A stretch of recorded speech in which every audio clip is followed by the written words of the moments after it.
I'm Jimmy, and here's a question nobody at the dealership will answer honestly. When you walked the showroom floor, when you sat on that bike, when you handed over your money, did anyone tell you that the tires already mounted on your new motorcycle are not the same tires that brand sells to the public? The name on the sidewall is the same. The model number is the same. But the compound underneath is different. The construction is different. And in some cases, the tire category itself is different. They did not tell you, because if they did, you might start asking questions that cost them money. In the last video on this channel, we exposed the three corporations that control the motorcycle tire market and what consolidation did to brands like Avon after 112 years. Tens of thousands of you watched that video in the first 48 hours alone. And the single most repeated question in the comments was the one left half answered. Why does Bridgestone end up on so many new Japanese bikes before you ever make a choice? What exactly did you get? Is it the same tire? Today we answer that completely. And by the time this video is done, you are going to understand the letter codes printed on your sidewall that the industry hopes you never look up. The commercial deals between motorcycle manufacturers and tire companies that were never made with your performance in mind. And the one thing some manufacturers quietly do before motorcycle journalists show up that tells you everything about how little confidence they have in the tires they are putting on your bike. Let me start with the money, because the money explains everything. When a motorcycle manufacturer builds a new model, they do not choose tires from a shelf. They go to a tire manufacturer and they place an order, a large order. We're talking about tens of thousands of units per model per year, delivered on a schedule to a factory in Japan or wherever the motorcycle is being assembled. When you place an order that size, you have leverage and you negotiate the price down. A tire industry insider, a dealer and supplier with direct knowledge of original equipment manufacturer supply chains, describe the math this way. A tire manufacturer will supply an original equipment manufacturer tire for roughly 10 pounds when the same tire would cost you 40 pounds off the shelf. That is a 30-pound discount per tire. 60 pounds saved per bike, per set. Multiply 60 pounds by 25,000 units, and you are looking at 1.5 million pounds in cost savings on a single model run. That is the number the accounts department is focused on when your bike's tires are being chosen. The tire manufacturer accepts this deal for one reason. They want the association. They want their name on the bike when it rolls out of the dealership. Because they know that most riders, when they go to replace those tires for the first time, are going to look at what the bike came with and ask for the same brand. That is called brand capture, and it is worth more to them over a decade of replacement cycles than the margin they gave up on the original supply deal. So you have two parties in a commercial negotiation, both acting in their own financial interests, and neither of those interests is your grip on a wet road. If you are riding on OEM rubber right now, the description includes a list of what to replace them with, broken out by sport, touring, adventure, and cruiser. We did the research. You just have to scroll down and click. Now here's where it gets specific, and this is the part the industry does not want you to understand. When Bridgestone, or Dunlop, or Pirelli agrees to supply tires to a motorcycle manufacturer at a fraction of retail price, they are not shipping the same tire you buy at your dealer. They are shipping a tire that carries the same name, and in many cases the same model designation, but it is built to a different specification. Bridgestone has a tire called the Batlex S22. It is a genuine high-performance HYPERSPORT tire. It uses multi-compound construction with 3 compounds in 5 zones on the rear tire alone. It has a silica-rich formula engineered for grip in both wet and dry conditions. When Bridgestone flew journalists to the Circuit de Jerez in Spain to launch this tire, they were comfortable enough with its performance to put it on a closed racetrack in front of the world's motorcycle press. That tire is also listed as original equipment manufacturer fitment on certain Kawasaki models. But here's the detail that matters. On Bridgestone's own product pages, alongside the consumer listing for the S22, there is a separate original equipment manufacturer designation. a letter code. Those codes, F, G, M, or other manufacturer-specific designations, indicate a tire that was specified for a motorcycle manufacturer's request.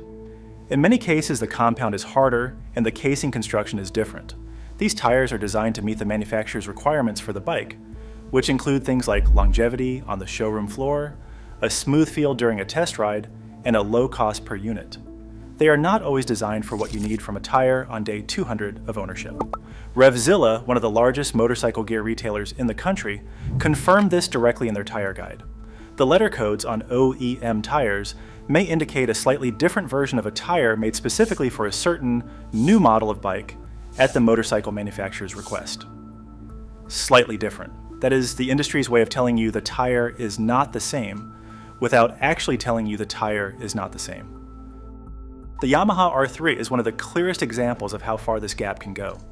The R3 in its first generation came from the factory on Bridgestone Batlax BT39 tires. Batlax is a Bridgestone product line. The name sounds like performance, but the BT39 is a Bias-Ply tire, not a radial. Bias-Ply construction means the tire cords run diagonally across the tire from bead to bead. Radial construction, which is what almost every performance tire has used for decades, runs the cords perpendicular to the direction of travel. Radials are more flexible, they have a larger contact patch, they warm up faster, they give better feedback, and sharper turn-in. Riders who replaced the stock BT39s with radials described the transformation as night and day. One rider in a forum dedicated to the R3 wrote that the original equipment manufacturer, Bias-Ply tires, caught him out a couple of times with mid-corner slips. The replacement radials eliminated that entirely. He said he felt comfortable carrying at least 5 miles per hour more on corner entry than he would have on the factory tires. Another rider said the transition from edge to edge became dramatically smoother and more predictable. These riders did not get better tires when they upgraded. They got the tire their bike should have come with. The BT39, as fitted by the original equipment manufacturer, was not Bridgestone's best option for that bike. It was Bridgestone's cheapest appropriate option for that bike, and it wore the Batlax name just the same. Before your next tire change, check the description. We have matched the independent brands from this video to specific riding styles, so you are not starting from scratch. It is worth a look before you call your dealer, because the dealer's first recommendation is almost always whatever earns them the most margin. Now let's talk about the most revealing thing that happens in the motorcycle industry, and that almost nobody talks about publicly. When a new motorcycle is ready to launch to the press, the manufacturer invites journalists from the major publications to a controlled event, typically at a racetrack or a curated road course, to test ride the bike and write their reviews. These reviews go on to influence hundreds of thousands of purchasing decisions. The manufacturers know this. The press launch is arguably the most important marketing event in a new model's life cycle. And some manufacturers, before those journalists arrive, quietly swap the original equipment manufacturer tires for proper aftermarket rubber. This is documented. A UK tire dealer and supplier with direct insight into how original equipment manufacturer tires are specified wrote about this practice explicitly. Some manufacturers, he said, are switched on enough to know they need to fit the proper tires before the members of the press swing their leg over the bike. Otherwise, the bike will feel terrible and get panned. He confirmed it does happen. He said reviews have been written where a tire is pinpointed as the part of the bike that lets it down. Think about what that means. The manufacturer knows the original equipment manufacturer tire will make the bike feel worse than it actually is. They know because they tested it. They know because their own research and development team spent thousands of miles on that bike. So they put better tires on the bike for the journalists, then they put the original equipment manufacturer tires back on when the bike goes to the customer. The journalist writes a glowing review of a bike. They test it on tires you will never receive. You buy the bike based on that review. And the first time you push into a corner with any real confidence, you are on a different tire than the one that earned the praise. I personally think this is one of the most cynical practices in the motorcycle industry. Not illegal, not even surprising once you understand the economics. but cynical, because the people making these decisions know exactly what they are doing, and they are doing it at your expense. Your comment section on the last video handed me the real-world numbers that make this concrete. One writer wrote that the OEM Bridgestone Batlax tires on his Sport Naked bike lasted 2,300 miles. He replaced them with Pirelli Diablo Rosso 3s.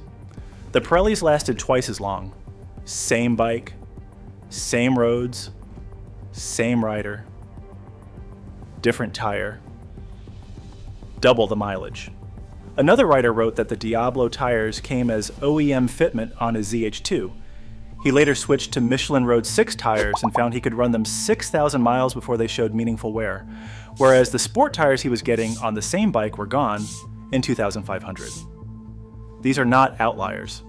The pattern shows up across forums, across rider communities, across decades of first-hand experience.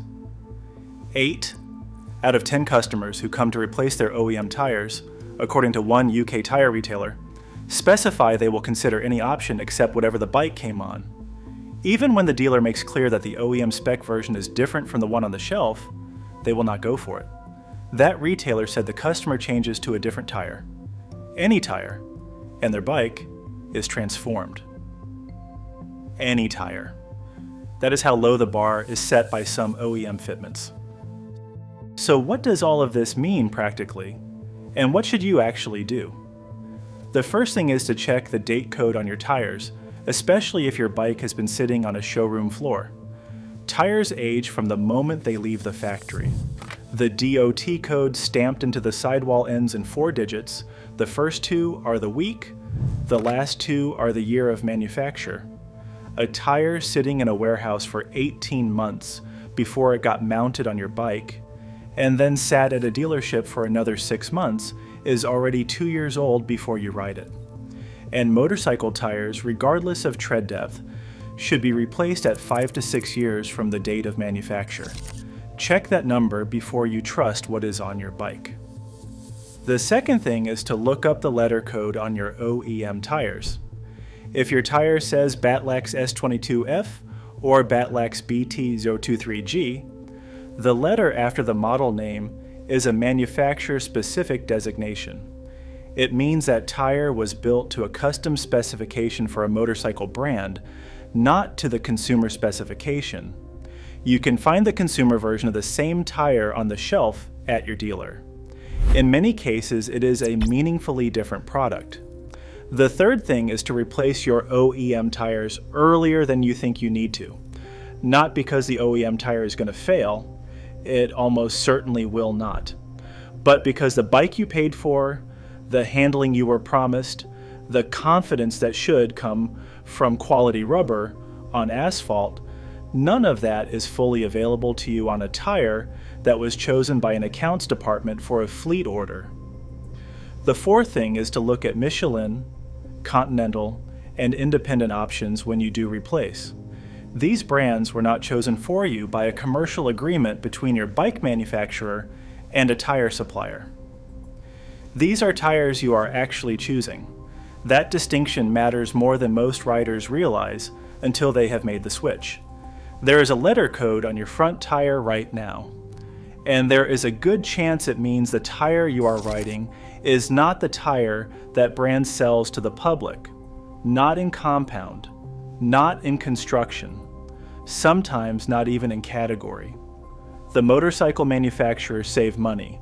The tire manufacturer kept its OEM contract, and you got a tire that was chosen for showroom comfort and fleet pricing, not for the road you are actually riding on.